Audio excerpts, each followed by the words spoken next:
welcome to Artifact Creator Spaces. I'm Ferre. Thanks for tapping in. It's going to be a fun one. First of all, I want to wish you all, / anyone who celebrates. I mean, at this point, we're so international that I celebrate everything and everyone. Any excuses, really? Happy Lunar New Year. Much prosperity, much love, and happiness to you all and your loved ones.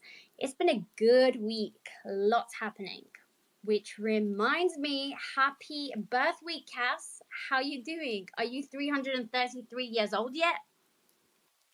I'm eternally old. Feels like it in the knees and the back. A big age of 333.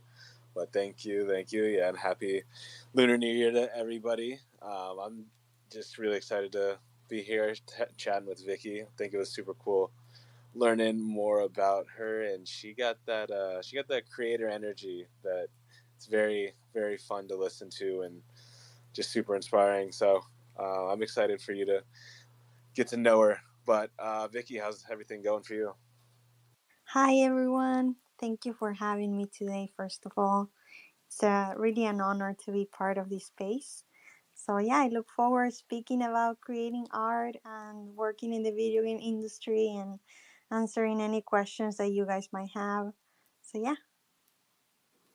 Yes, Vicki is a cool chick, and I'm on the hunt for cool chicks. So I'm very grateful that Franco introduced us to Vicki. She's an award-winning animator. She's a game dev, an artist, an educator. She's worked on some serious AAA games, and contrary to the beautiful, delicate dancing ladies that she animates, she's worked on Madden, NFL, and Call of Duty.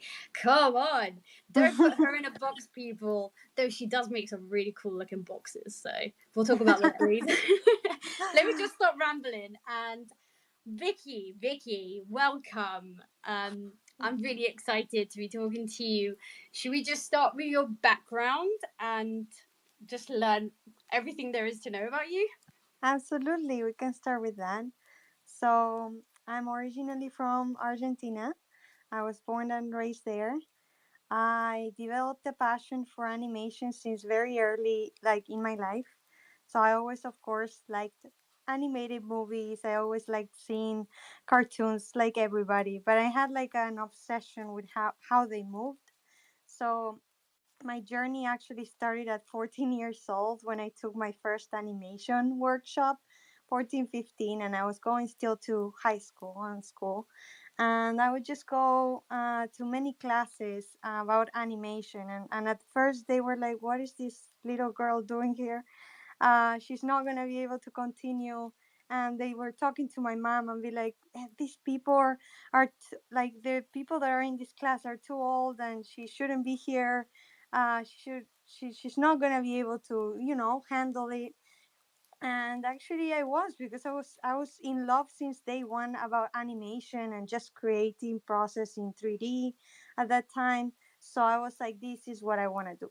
So as long as I took that first workshop, I was like, this is what I want to do in my career. So then I had to make a choice to come to the US to study animation or stay in Argentina and also be able to study. But I really wanted to get in the field of animation, like the industry that was in America, in the United States. So I decided to onboard in a college in Florida, which is called Ringling College of Art and Design, and I went into computer animation. So I was able to actually learn from like my great teachers, and I was able to learn the foundations of drawing and animation, 2D, 3D. So I got like the whole perspective on art that I was so much seeking for.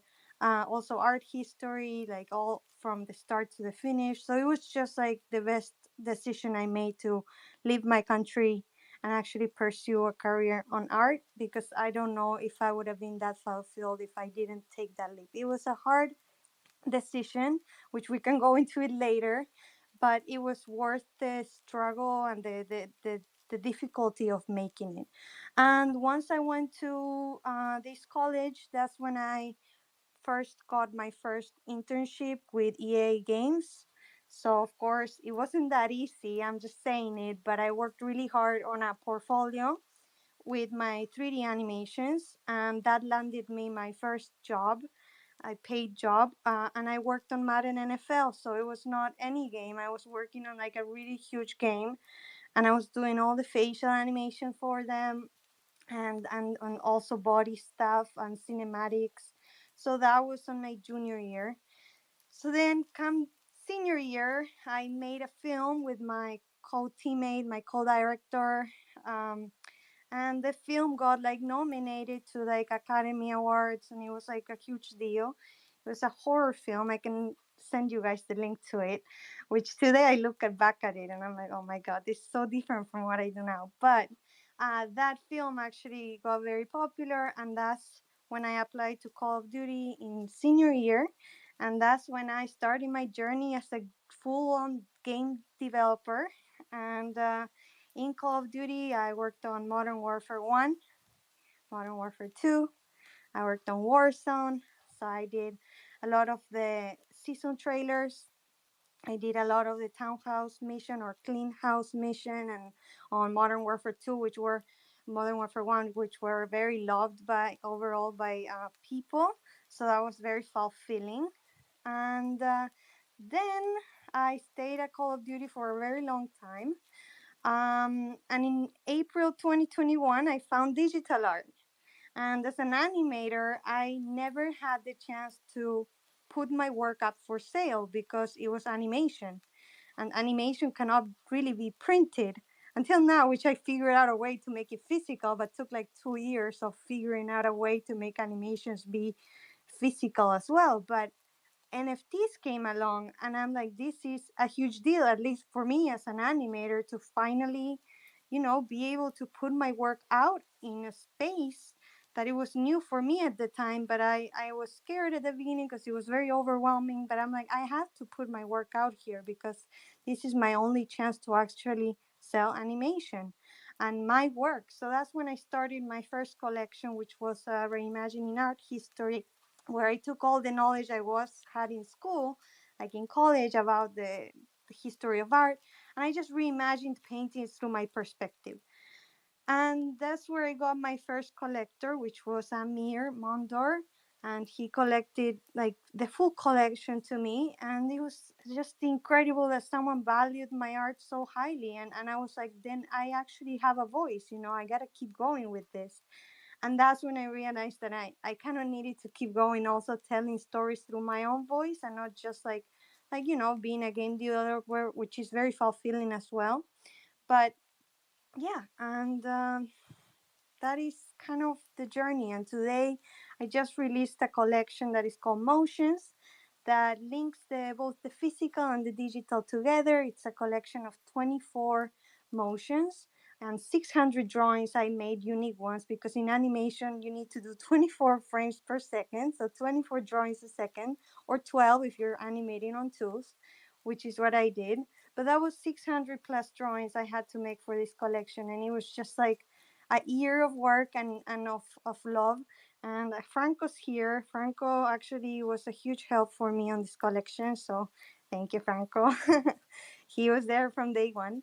And yeah, it's been amazing. And I was able to bridge the physical with the digital for the first time because I still felt that my work needed to be physical some way. Like that inspired me, like old films like The Kinetoscope by Edison and Dixon machine, which was like a machine that you used to see movies with, like Charles Chaplin films. You would put your eye on like a peephole window on a big device, and you would actually see motion. And that was the first time where motion was experiencing that degree, and people were obsessed with it. Of course, then cinema came and everything else. So I was like, how can I take this that is I'm so passionate about and use it for something that I do. So that's how I created that collection.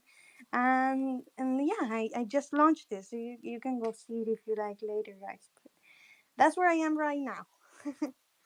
That was a long story. I should have kept it shorter maybe, but Vicky, you literally answered like 20 of my questions in the first 10 minutes of this spaces. But yeah, recently, actually, I went to Disneyland for the first time with Illa Orbis, one of the best creators, and there was a machine there, not like it was a manual one, and you draw the animations and then you put it inside. It's on paper, and then you have to twist it around, and then you can see how like the motion comes to life.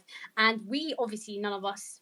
We have some creative background, but definitely not skilled enough to do it within like the 10 minutes that we were there. It made me realize how much hard work animation is. So I actually wanted to ask you about your experience animating both keyframe and performance capture. Can you walk us through the different processes for each? Yes, absolutely. So, in the game industry, it's very common practice to mocap to be made because we deal with actors that we need to replicate their motions, and we need to know how, for example, Captain Price moves. And I cannot keyframe a Captain Price, which let me start with the difference between keyframe and motion capture. Keyframe is where I shoot my own reference. I start with a rig, which is in a T pose, and I animate from start to finish. That's how I made my film. That's how I made all my portfolio pieces to get the job. I didn't use any mocap. It was all handmade, like storyboarding. I went to storyboarding. You do the layout. You don't do the rig nor the modeling nor the texturing, but you have to do the whole story yourself. You have to be like, this amount of frames is going to take me to tell this part of the story, this amount and that. And then compared to motion capture, where I actually performed in the motion capture suit as well for Call of Duty, where you go to a mocap studio and you are with a bunch of incredible team of actors and also mocap technicians, which are gonna put you on a suit that has a lot of little dots on them, and they're gonna put you on a space which has many cameras, like 360-degree cameras recording the whole thing, and then you are gonna shoot your performance. So that's why I call motion capture, or I like to call it performance capture, because it's a performance that you're making. It's not just emotion. It's like they're telling story through their suits. And then we would take that data and repurpose it to the practices, because the fingers are never animated. The walk cycles are going to one way and you need them to go to another way, and you need to merge clips together because the stage is only that big. So you need to actually put your animation talent into work. I mean, how can I merge all of these performance together into one? Because they're like, I like the beginning of this performance, but I like the ending of the other performance. So you have to find a way to bridge the two. So that would be performance capture. When it comes to video games, at least when it comes to Call of Duty and Madden, and I can go over on an indie game that I worked on keyframe, but when it comes to Madden and Call of Duty, they are particularly very mocap based when it comes to single player missions and executions for Warzone. When it comes to view model animations for the weapons, those are all keyframe, which is why Call of Duty weapons feel so smooth and so the timing feels so right, because that is not actual mocap. That is actually the animator, which director is Quali, and Reynon Sonora is also another great animator in that team. Those people that are called view model animators, which is a type of animator in the industry. I would be a cinematic animator or a narrative animation, which is like I make story animation. View model animators do everything that you see through the camera. So they animate all the weapons. And the reason why people love Call of Duty weapons is because they have a very particularly way of animating them with keyframe. So we do use keyframe in Call of Duty as well. I did a lot of view model animations too, but for story purposes. So grabbing a weapon, getting out of a house that is trapped. So I had to animate little Farah getting out of the Russians' house, and I had to animate her opening with a screwdriver, a door, and all of that you see through her eyes, so her tiny little eyes. So she had to be lifted by her brother and then pulled up, and I have that in my portfolio. But that would be like keyframe that I did. And then for the indie game, that's when I was telling that I animated for the new game that's releasing too for BioShock director is releasing a new game called Judas, which is very heavily inspired on BioShock. Very, very much. And I am very excited about that game. That was all keyframe, everything, but it needs to look really realistic. So it was like imagine Alberto Mielgo's The Witness, that was also all keyframed, but it needs to look realistic. That was the same thing with this game, where you need to do it all by hand, but you need to be very, very careful with what you move and how much, because it needs to look like an actual human is moving, not a cartoon. So that was exciting. And then, yeah, any questions about that, I'm free to answer. I mean, I teach this as well. I forgot to say I'm a teacher too of animation for games. So I love all of this process and all that has to do with that. Vic, yeah, definitely. The first thing I'm thinking is how someone like you is coming up in like getting the most realistic SWAT team invasion animations, and you seem like the last person to be busting open doors with screwdrivers. So I really wanted to get your opinion on what it's like to try and create realism through animations, because I feel like Mm-hmm. that's something a lot of us who've been working or trying to get better. It's like the subtle thing that we struggle to grasp until you grasp it, and then you can Mm-hmm. figure it out.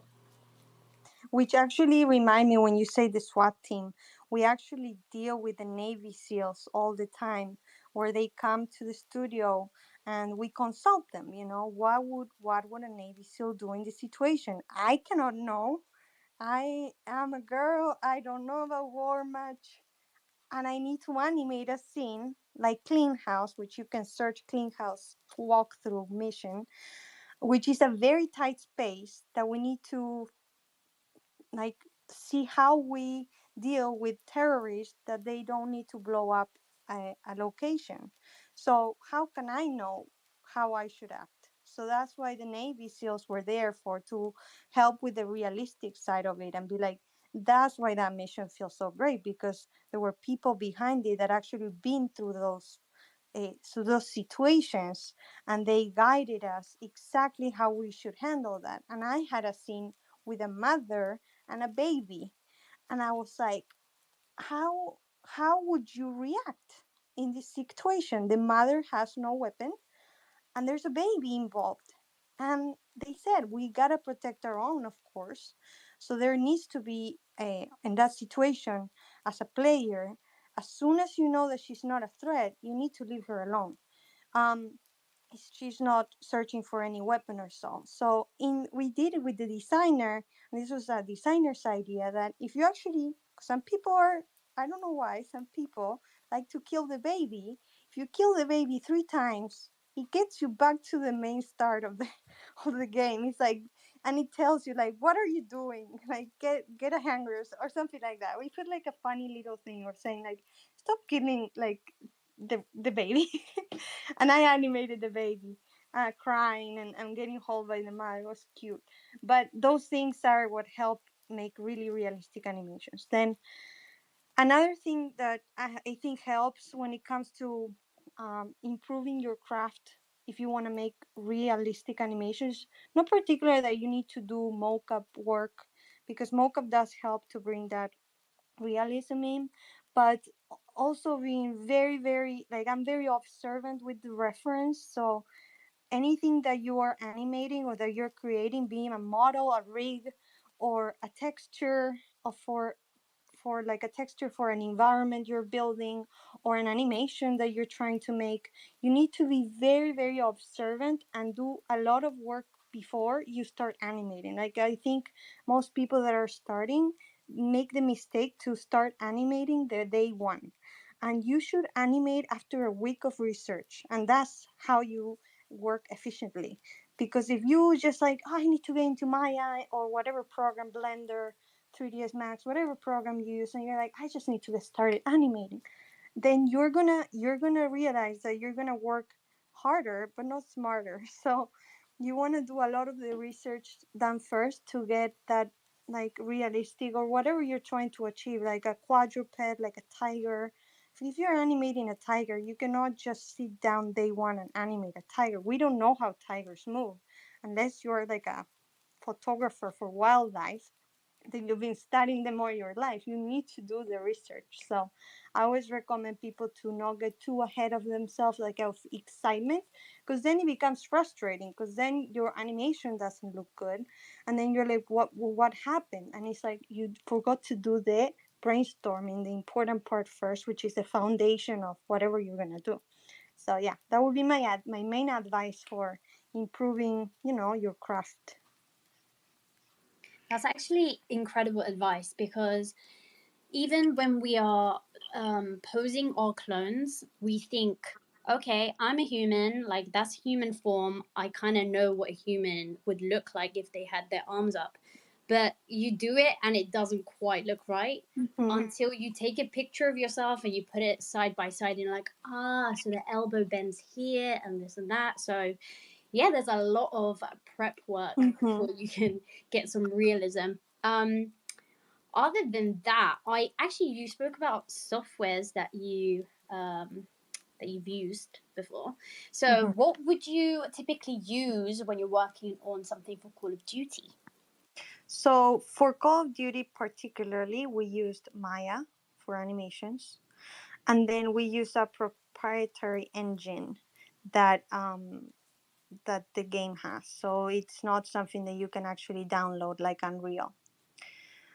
But I would say that if I had to give advice of people that want to get into the industry, what programs should they use? Then I would 100% say Maya. Maya should be your program of choice. If you're just getting started, just go straight to Maya. All the studios use it. I don't think it'll change. I actually don't think so. And then when it comes to engines to work on, I would say Unreal comes first to me in my list, because many big studios, not just indie ones, are using Unreal as their engine to create their games. An example, of course, Fortnite, I'm not going to say, but and a good example, it's a company called That's No Moon, that it's led by previous directors of Call of Duty, of Infinity Ward, and Last of Us, or Naughty Dog, and all of those developers. Many of those developers have left to start this new game that I am not yet sure what it is about, but it is a new startup game game company, and they use Unreal. And I think Unreal has a lot of potential, and it's just fantastic. Another one I would suggest that it is very used is Unity. Also, for Meta uses Unity, so it could be helpful as well to know Unity. But if I had to pick one of the two, I would pick Unreal. If you are like, I cannot learn three, so you're telling me Maya, Unity, Unreal, I would say just take Maya as your program of 3D, anything. It's not just for animation. I'm saying for modeling as well. Like, and it's just the game industry, the feature industry. Like all my friends that work and feature, like Netflix or Pixar, Disney, they use Maya as well. So we want to keep Maya in our radar, even though I know that the license is expensive. Like now that I am an instructor, I get the license, but you can get educational license handled if you are taking any classes and such.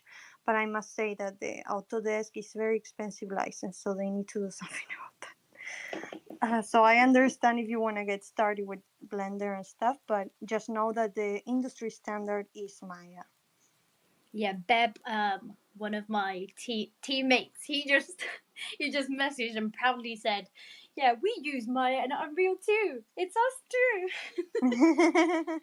So yeah, Blender, it's amazing that we get to use it for free, and it kind of like it competes very, very well with all the others. But it's great to test yourself out, see if you're even, if you can handle 3D art, and if you have the patience for it, because let's be honest, it's not easy. Can your PC even handle it? All of those questions, you can answer that through using Blender first.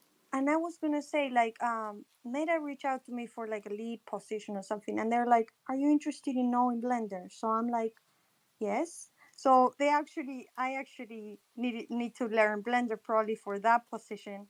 but that was Meta. So Blender is like a really great, amazing, incredible choice as well to learn. I think it's, I would say, my top two per se. But I just use Maya because I studied with it in school, and it was just a practice. But Blender is also being used, I just want to say, by the industry. So it's not like a waste of time to learn it per se. It's really good to learn Blender.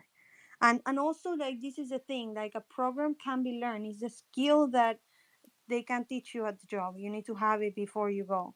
The program, they will teach you. If you're really talented and you have what it takes, like, they might take you, you know. You have to be like like someone that, because the program is very teachable. You can learn it in 3 months, like a full program like Maya. So it's the skill that matters when it comes to applying to jobs. So I just wanted to say that.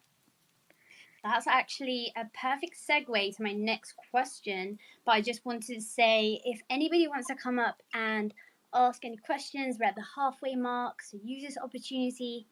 Ask any questions you want. But I want to ask you, Vicky, if you had any advice for people, for creators who want to put a portfolio together and pitch it to one of these bigger companies, what advice can you give them? Okay, I would say, first of all, I always suggest to keep your best work only.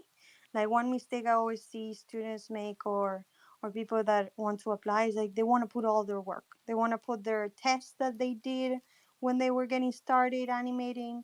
They want to put all of their walk cycles, all of their, and this applies also paragraph. This applies to modeling, to rendering, to environment art, to whatever it is that your discipline is, not just animation. You, the recruiters will look at your work for 30 seconds. If you don't impress them with the first shot, they're gonna pass you away. So my best recommendation is put your best work first, your second best work last. In the middle, you can have also your best work, but you always have a favorite, or you always have like, oh, this one is, it's just fantastic. Or at least you think so, because later you'll think that it the artist will think that it's not good enough anymore. But at that moment, that is your best goes first, your second best goes last. In the middle, you put some more animations, or modeling, whatever you have, and it shouldn't be more than a minute. You shouldn't have more work than a minute's worth of a recruiter's time. If your reel lasts 3 minutes, then I'm telling you that you need to cut that up, because it's too long.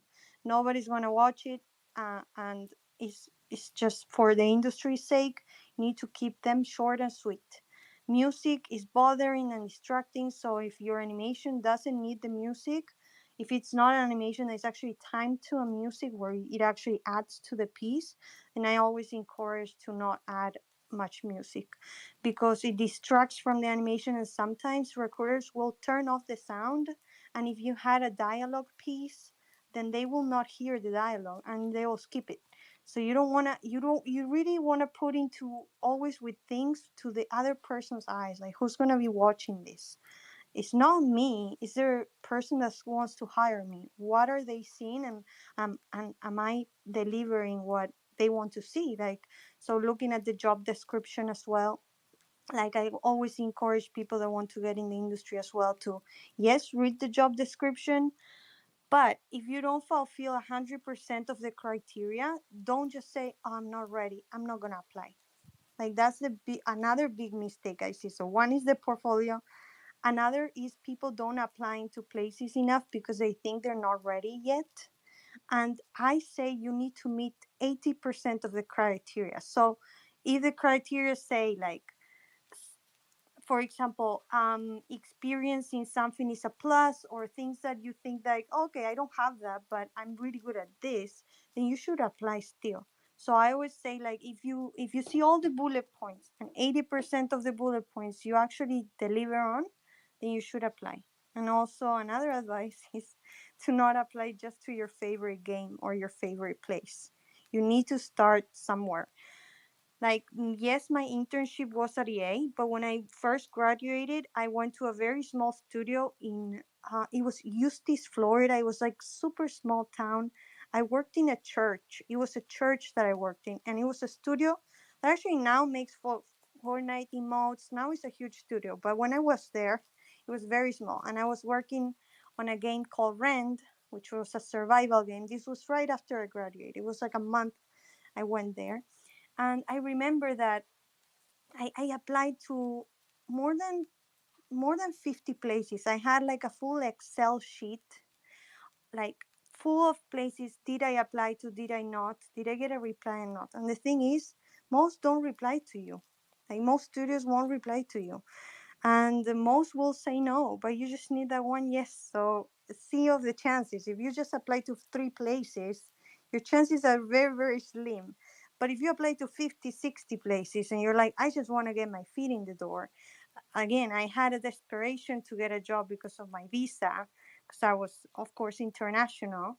And I was like, I just need to land my first job. And I did. And that was that studio.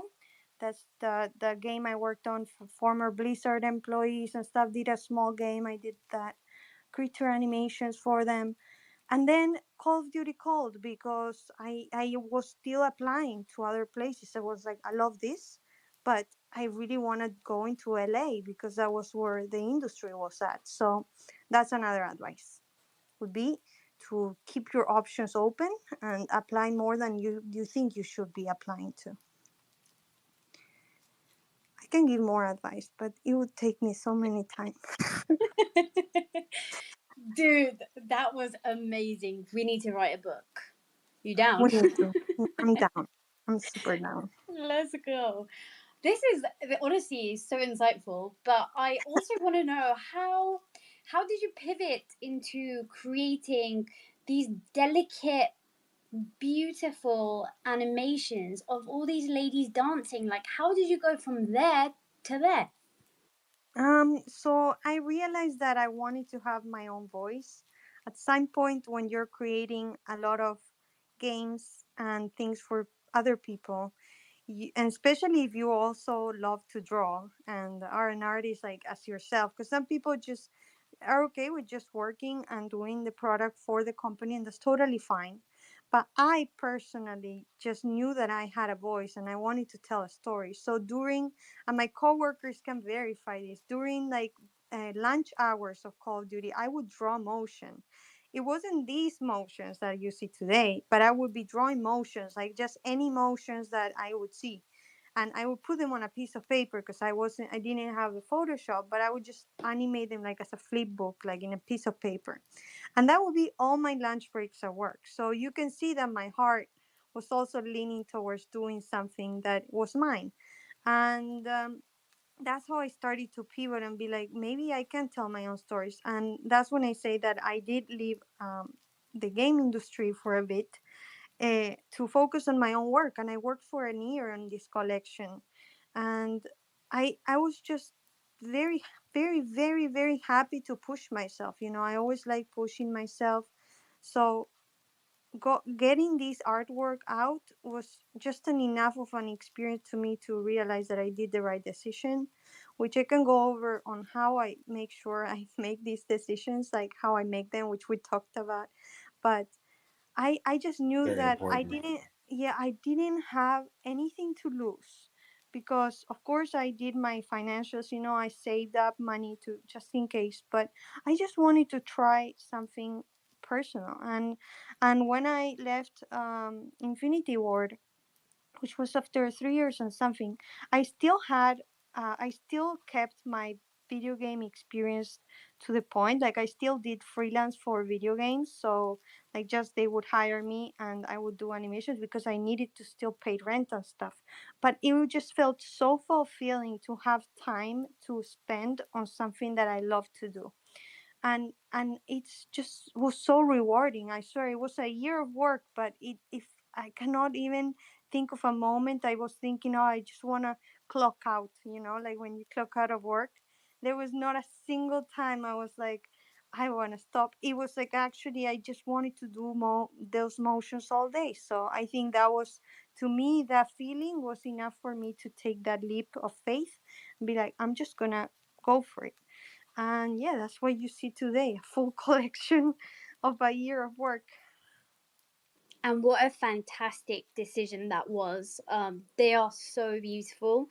Thank And you. you also made something physical that goes along with it. So can you talk about that and how that became, how that came into existence and how you developed it? Yeah, absolutely. So, like I say, I was always passionate about filmmaking and early animation devices. If you look them up on YouTube, you'll see how creative they were to display motion. Like, there's so many, and this I would do as a kid. Like, there's many, like they're called like animation toys or animation devices they're called, but they're really just, there could be a museum of them because they're just so fantastic how creative people were to show motion before the camera was invented. Like, it just blows my mind. There were so many, and one of them was this idea of this huge box that I mentioned that Edison and Dixon creating in the 1890s, and it was this huge machine that I swear I saw it and it just inspired me. It was this huge machine that rolled pieces of paper through a little peephole window that when looped, it created motion because the persistence of vision is literally that when your eye sees constant images moving at 24 of them per second, then you see motion. If it's less than that, you will see strokes of black. If it's more than that, you'll feel it's too fast. So that just blew my mind how they did it. I knew how animation worked, of course, but I just never knew that that existed until I saw it. So I was like, how can I make this happen? So I went online and I found online, actually, you can buy it on Michaels or Blix materials, a flipbook machine kit. And it was a cardboard box that they sell to you. And I'm like, what if I put my animations on here? And what if I actually develop this as my physical item? And I tested it and it worked beautifully, beautifully. And I'm like, well, okay, I have the prototype, it works. But now how can I take this and make it into a piece of art, a piece of art in itself? And that's when I began developing the box. And the box was a creation that took a long time, but the box is created with a lot of love. There's a 3D design that my husband, who works in the industry as well, helped me design in 3D. So we designed it very nicely. And then I have a whole video about the process of how I made them. But I just replicated literally how that kinetoscope machine worked. But I did it on a smaller scale, like as a small box. And my intention with this box was like, I want to bridge the physical with the digital. I want people that if they want to display their art on their shelf, they could. Of course, they couldn't put this huge machine, but maybe like a nice looking box, they could. So that's how I came up with the idea. And I put gears on the side of them. So if you see other images, you'll see that I put gears. And that was to bring a little of the past mixing with the future. So the future of art is digital to me, and AR is coming and all of that. But I also wanted to bring back what made it start, what inspired today to happen. So that was the inspiration behind the collection. It was like, I want to be inspired and I want to appreciate what happened in the past in cinema history and motion pictures history. But I also want to make a statement about where I think the world is going. And so that was the purpose of this collection. And that's what inspired the box to be made. And the box, of course, it can be run with battery or with a cable, so you can display it on your shelf with no worries of battery, of a cable looking ugly, because I don't like cables. So I wanted to make sure there was an option for a battery to be there. And all of them are kind of custom made because the the motor that spins them needs to spin at a certain speed depending on how many frames of animations they have.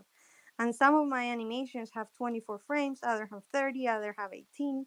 Some, well, maybe two of them have 15, which because the shorter the motion, the less frames it's gonna take. I cannot put more frames. So we had to, and I did this with a person in Argentina who helped me, but I had to develop the motor that could adjust the speed. So we did that. So that's why the motions feel like at the proper frame rate when you see them. And yeah, that was the creation. Sorry, Vicky. Do you realize how cool you are? No. No artist gonna Well, ever say yes to that. let's keep you humble then, Yeah. Vicky. This is my random question of the day. Do Yes. you have a B and a key emoji on your name because you actually pronounce your name Vicky?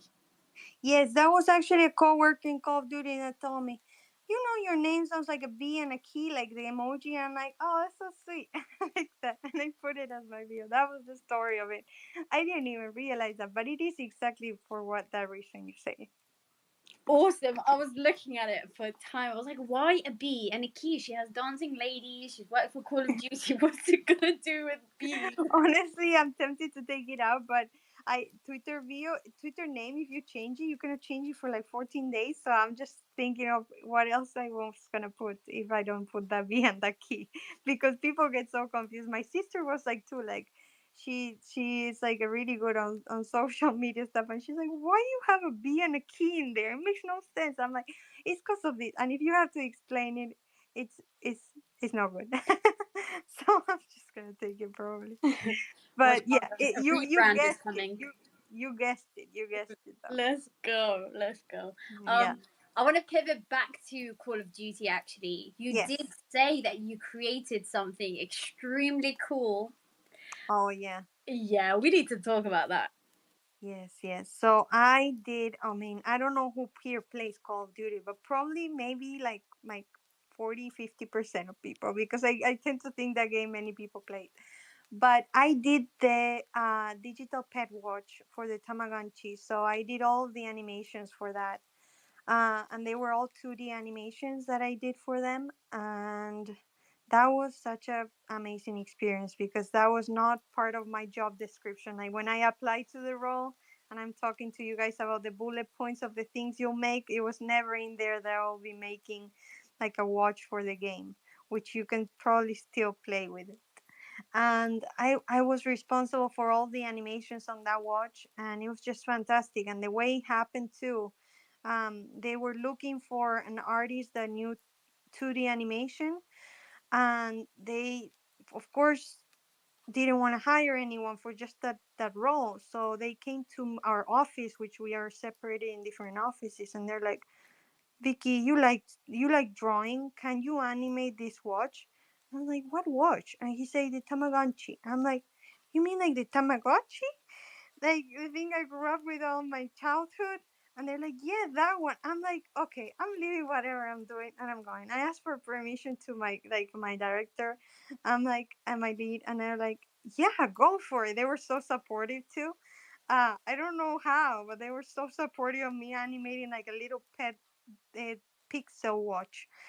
And it was pixel art, and I did all of the animations for Riley and all the pets, all the transitions. Like the thing is that in Call of Duty, instead of in the one you had in your childhood where you feed it and it's super cute, here it feeds off your kills, so you need to get a lot of kills for it to grow nicely and get fed correctly. So you actually, if you don't play, it dies. So I did also a ghost, in honor of Ghost, the character of Call of Duty. So I did like a ghost that looks like Ghost. Um, and then yeah, it was just fantastic. You can watch the trailer on YouTube for the commercial they did on the Tamagotchi, and then they did a turbo one, a Tamagotchi turbo, which was a colored version. So we did a different animals. The animal designs I did with another coworker, so he did the designs and I animated them. uh, and I had to do, it was very few frames, but the thing is, like, you tend to think like, oh, making realistic animations is super hard. That pixel art is so easy, but it's actually quite not correct. Like making, when you have only a couple pixels you can move, then it becomes very, very, you have to be so concentrated to see what pixels you actually move up and down, because you don't have many. So to tell a story with motion, like to tell a story with animation with so few pixels, oof, it was a challenge. I've never done that before. but it turned out really well. So yeah, no, don't underestimate pixel art. It's really hard. Pixel animation is really difficult. So Yeah, yeah, definitely. yeah. Because you're limited, and limitations kind of like they Mm-hmm. push you, huh? Yeah, definitely. Yeah. So, something else I want to know. What games do you actually play, if any? So I'm a big simulation games fan. So anything that has to do with world building and character building, like for example roller coaster, I'm a fan. I'm a fan of SimCity, The Sims. I'm a fan of all those games. If it comes to story games, I'm a fan of Last of Us would be a great one. Red Dead, great game as well. Uh, Indie games I like Spiritfarer, Inside, beautiful game. Inside is just so phenomenally arted. Fun games that are like games that I like to play that are not that like historically, but you love it. It's a Crash. I love Crash because when I was young, Crash Bandicoot, I grew up with it, so I love Crash Bandicoot as well. I just think it's so fun, and I hope they don't close that studio because there's been rumors, but that the people that make Crash deserve a medal. I love that game. And yeah, and Fortnite, of course. I Fortnite and Call of Duty I play, but I must say I'm not really good at it. I'm good at making it, but I don't get a lot of kills. So I prefer to stick with the games that I love to play, which are the ones that I mentioned. And yeah, I'm always looking to play new games that come out. So of course, Last of Us 2 was great as well. Um, God of War I'm playing, so I'm not finished with that one. And then yeah. Okay, so Vicky, what kind of Sims player are you? Are you one of those that makes a nice storyline and gets your sim from the poor state to the rich state, or do you remove the ladder from the swimming pool? Yeah. I am like a sim fanatic. I am the type of person that I put because I'm terrible cooking. I don't know how to cook. I made my sim that is me, a professional chef, and my husband is an artist, and he makes all the money, and I keep him trapped in a room painting, and he makes a lot of money, and we pay the bills on the house with that while I Oh cook. my god. Vicky, I need to log into my Sims. I literally have my boyfriend in a room making art. I'm not even joking. No way, I no way! You swear do to the God. same. Is this like a thing, like a thing that women want to do? I think so. And me myself, I'm like a Yeah. coder. I'm a hacker. I'm so cool. I don't pay any bills. I just make cooking. I know all the recipes, and he is trapped. And when he wants to go to sleep, I give him coffee, so he gets more depressed. So when I got the life rewards, I make him like bladder resistant, so he doesn't need to go to the bathroom. I make him sleep resistant, everything, so he can keep painting and don't go to sleep. He's wasting my money. He needs to make more money. Oh my god. Yeah, I swear. I cannot believe you do the same. That's crazy. Yo, we need Twitch streams with Vicky. I need to see this in action. Yeah, and the great thing is that I love that my sim can cook because I cannot cook anything. It's like perfect. And yeah, and oh, and one time he died because he got hit by lightning. By some reason, he got hit by lightning outside, and I had not saved for 5 hours, and I lost the whole play. I went to my husband and like, "You died in my game," and he's like, "Oh no, what happened?" I'm like, I need to not save this game. I'm not. I need you to pay the bill." So I literally quit the game, and I lost 5 hours of work because of work of gaming. It's not work. I lost 5 hours of gaming because I didn't want him to die. And then when I had enough life rewards, I made him. You can make them like not like immortal. So I made him immortal, so he can never die now. Oh my god. My boyfriend got abducted by aliens, so Oh gosh. So they try to. I think the Sims developer know what we're doing, so they're trying to avoid us from using it too much. Absolutely. Cass, save us from the Sims conversation. Do you have any questions? I mean, I would love to know how to control and make sure that I only stay in a room and create art all day. I think that's usually what I do. That's But literally your reality anyway. yeah, I was like, I felt like you were just talking about my wife, like what she's plotted away with me. She just gives me water and a quarter. But no, Vicky, I'm actually really curious since you do so many different like forms of animation. Which is your favorite between 2D and 3D? I would say 2D animation is my favorite type of animation. There is a certain charm to the person drawing the artwork that I think is just to me mesmerizing. Like when I see pencil test of all Disney films, they just hit different than the final art. When I see drawings or pencil tests of 3D films, like of Tangled, for example, of Glenn Keane, which is like a huge animator and person in the Disney and in the entertainment space. Um, I see his tests and I'm like, that is it's just stunning. And then you see the 3D and you love it as well. It's beautiful. But to me, yeah, 2D is my favorite medium. It's super cool to know because I think it's something I haven't even heard of. I didn't even know Tangled had still like 2D, like kind of concepting and Mm-hmm. storyboarding. I Yes. just assume people would just block it out, but that's really cool and super random. But I was watching, I went YouTube the Clean House video, Yeah. and it was so interesting because it's like the second YouTube video is like most realistic modern warfare video animation ever, and it was actually like such a stark contrast to like yeah your personality. So I like seeing that you're able to put your own art out there and use your Yeah. voice.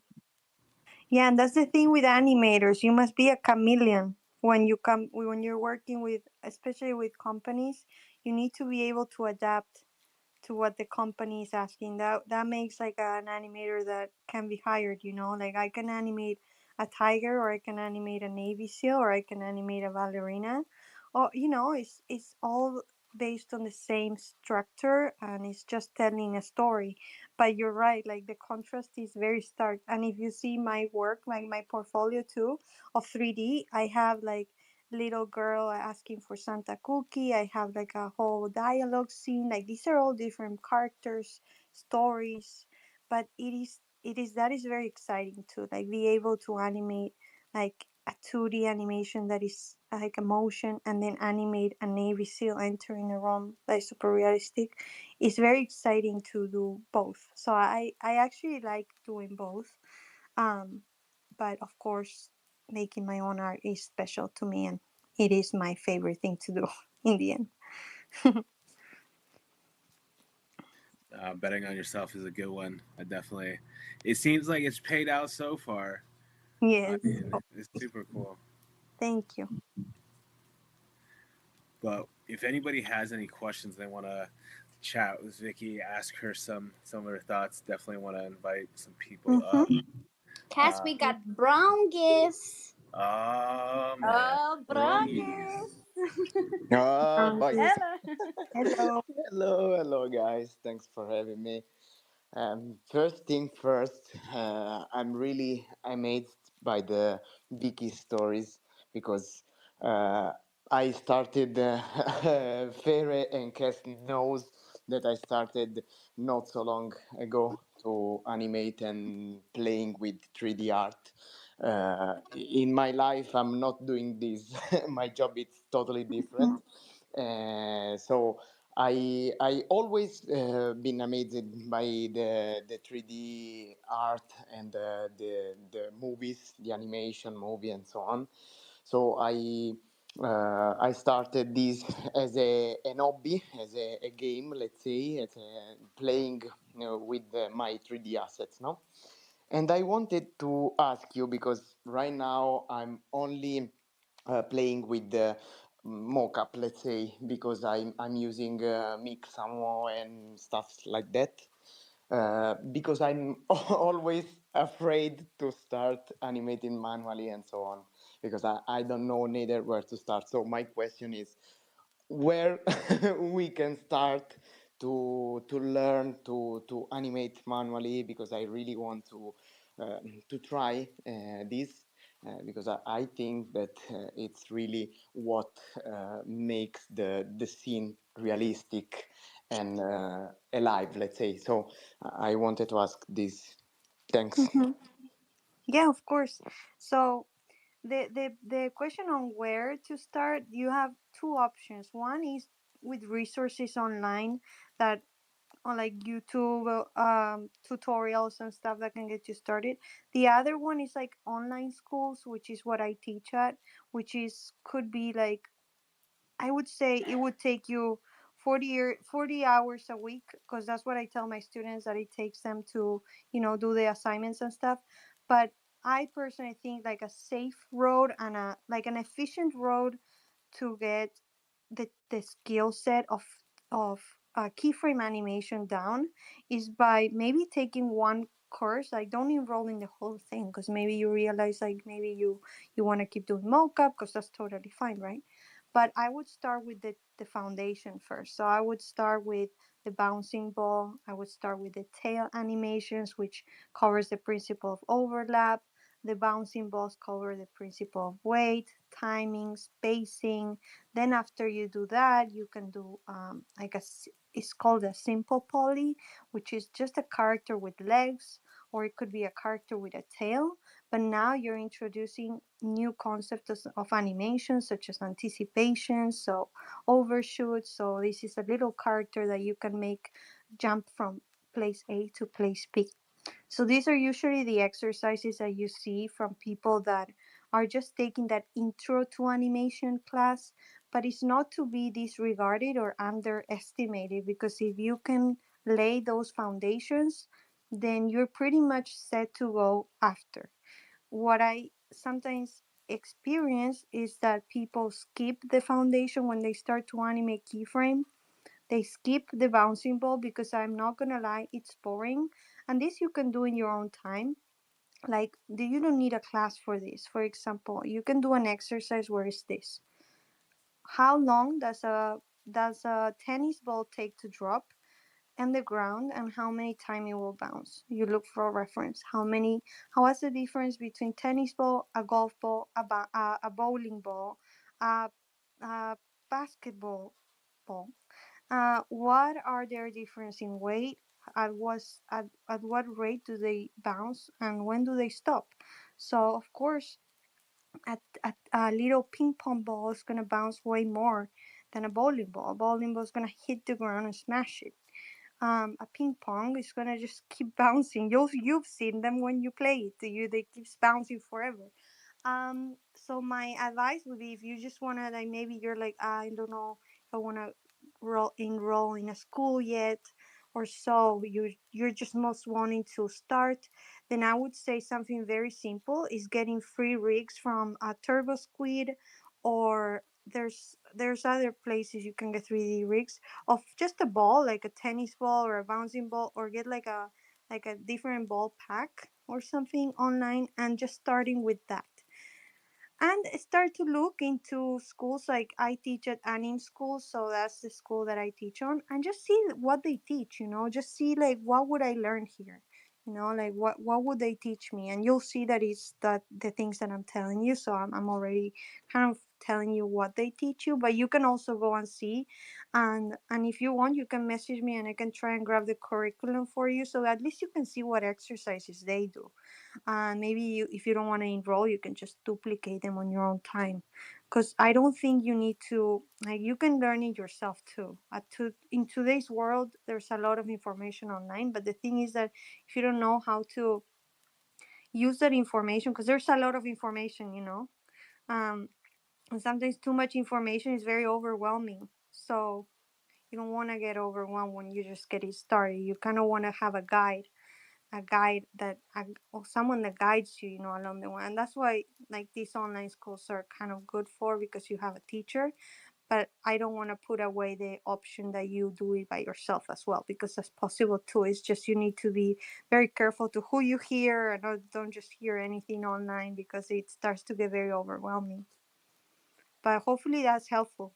And you can message me too, and I can give you more exercises too. Of course, thank you so much. First thing first, Or- and all the speaking today was really helpful. Also about the portfolio, because I'm not used to make a portfolio, and of Mhm. course, as you said, I put everything that I made, also shitty things. So I totally Yep. agree with what you said. So thank you so much, and of course, I will try to DM you Yes, also. of course. Thank you so much. Thank you. Of course, Rangis. Thank you. We have Zaid Kazi up on stage, and Vicky. When you said that you've worked on Call of Duty, I literally thought of Zaid first because he is the number one fan. He will refuse to play anything else. I've been asking him to play Fortnite with me, and he won't do it. He says no, Call of Duty first. So, Zaid, welcome up on stage. That's funny. Uh, And say that I love his work, by the way. oh, Yeah, she knows who you are, Zaid. The of pressure's course. on. Are you gonna say hello? Maybe his speaker doesn't work anymore. We'll see. Oh yeah, he had to drop down. I think he's rugging. Yeah, we'll wait for him. Ah, there he is. All right. So, Vicky, who's been your biggest inspirations? Overall in my career, Yes. well, I'm gonna say something that is not, but it has to be my parents, because they always support me. Like no matter what I do, they're so supportive of me. I start today, literally today. My mom is helping me design a package for the box. Like they're just the sweetest. So I have to say my parents are my biggest inspiration. And my dad is always like helping me with like keeping myself like financially okay. That worrying dad. So and my mom is just fantastic. So I just think that without them I wouldn't even be close to here. I did need that support from them. Because they could literally just tell me like, no, don't go outside the Argentina, stay here with us, don't risk it. They could have been not supportive, and I maybe not being here. I probably wouldn't have, because I did need their encouragement. And my mom would like, when I was 15, she would take me to these classes that I told you I took. After school, she would take me and she would pick me up every day from those classes, and she would make up those lists that I mentioned before with you, that what are the good things of living, what are the bad things of living.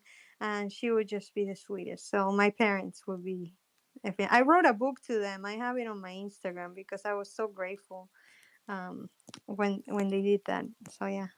What? Oh my god, Vicky, you always have the most perfect answers. I've got tears in my eyes. But sorry, it's the truth. It's the truth. I cannot pick another one. It has to be them. Well, I'll take it. That's more than perfect, to be honest. We have Zaid back up. Zaid, do we have you this time? Hey, yeah, sorry, I rugged, so I had to jump down. Um, no, I just wanted to come up here and thank you for my favorite watch in Call of Duty. I'm happy to let you know that my pet never died. Um, Oh so God, I cannot believe that. I'm so proud of you. Not many can say that. Many die. no, no, mine was definitely well fed, if you will. But I wasn't here at the beginning of the space, so I don't know if you touched on animating on the iPad. But I just No. wanted to ask you what you thought about animating on the iPad, and if you think that's a good source, if you have any like certain people or YouTube channels to I guess watch for tutorials online. Absolutely. So for iPad, I super recommend the iPad. I think for artists, it's just fantastic. For art, I will say one thing. For art, like drawing, I will say Procreate is like the best tool for drawing. I do not like animating on Procreate. Procreate Dreams recently launched. I still not a fan of the UI. My go-to program for animating in the iPad is an app called Rough Animator, and that's where I sketched all of these motions of this collection. Like actually, I think it's just fantastic. And you can just message me and ask me. I don't know any YouTuber that covers this program particularly, but if you know how to how to animate a little bit, then you will find this program so user friendly and so fantastic. I think it costs like $6. $6. It used to cost five, and now it costs like $6.99. Remember, because I researched it recently, because I wanted to know how much it costed, and I think it now costs $6.99. But it is the best $7 spent, because sometimes you want to animate and you don't want to sit in your computer, your Cintiq.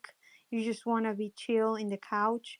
And that app is just perfect. It has the perfect amount of things that is not too technically difficult. That is like, oh, this is where do I start? It's just the perfect app to me for animating. And then I do like the iPad for animating per se on the sketching part, so on the brainstorming area. But when it comes to finishing up drawings, I use Photoshop for this collection, but I will say that TV Paint is my software to go when it comes to 2D animating, like kind of professionally or a finished artwork, because it just has a lot of tools. But I'm just getting started with TV Paint, so I cannot review it that much yet. I just know that it's an industry standard for short films, and a lot of people that I admire, animators, use it. So, but definitely the iPad is great tool. I don't know where I would be without the iPad, because it's just fantastic to be able to animate so easily in there. Sweet. Thank you very much. I, what was the name of the program again? Because I swear to God, as soon as you started talking, these two kids came knocking at my door asking for a trade. They're playing this game where they bring an item and they like trade whoever opens the door for something better, and Oh God. whoever ends up with their like best item out of their friend group wins or some stuff like I don't know. Anyways, yeah, I missed the name of the program. It's called Rough Animator. Rough, like rough animator. Okay.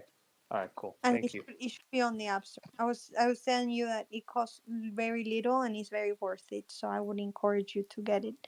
And that I don't know any YouTubers that cover that app.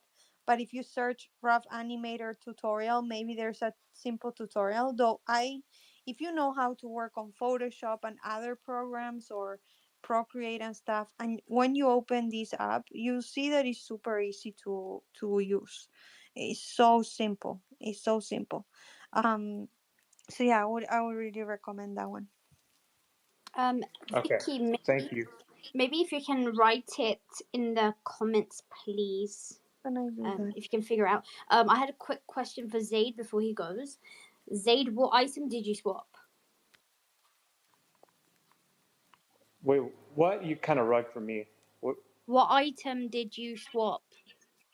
Oh, actually, I a little. You know, it's funny. I'm in this space right now.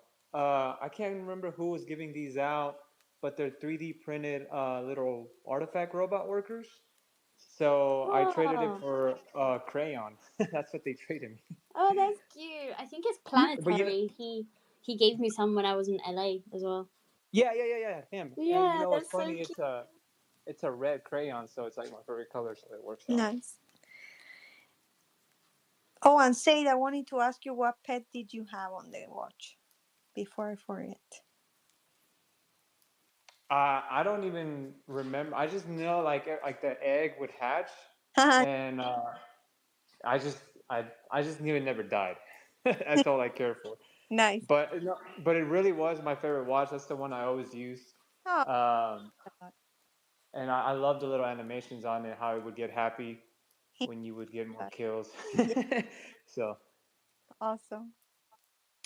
Vicky, when you did that, because you sent a picture, I don't know where I actually saw it, when you did the motion capture for Call of Duty and you were acting in it, Was it? Were you standing with Claudia Dumit? Is that Yes, her I name? was. I acted with her. It was No way. Voice, and then she went in the Voice. I'm like, oh my god, she's famous. But she's Farah in the Call of Duty. She's plays Farah, and I had to do a scene in one of the missions with her. So I have a picture actually with her. It's I have it in my favorites in my photos. That is so cool. Yeah, I love. She was so nice. She was fantastic and so humble, so nice to work with.